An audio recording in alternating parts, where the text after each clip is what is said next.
મહાદેવ હર મિત્રો, સ્વાગત છે તમારું મારા નવા વિડીયોમાં. કેમ છો મિત્રો? મજામાં? મિત્રો, આજે આપણે આટકોટ ગામની બાજુમાં ખારચિયા ગામ આવેલું છે.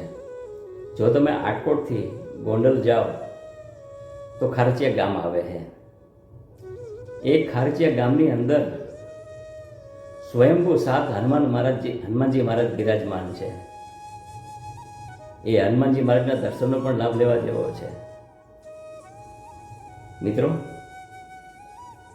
મારા વિડીયોમાં તમને હું દર્શન કરાવું છું હનુમાનજી મહારાજના.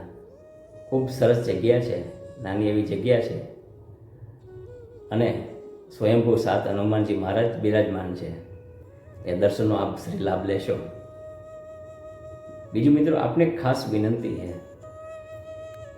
કે મારો વિડીયો સારો લાગતો હોય તો મારી ચેનલને સબસ્ક્રાઈબ કરજો, લાઈક કરજો અને શેર કરજો. આભાર. મહાદેવ હર.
બધું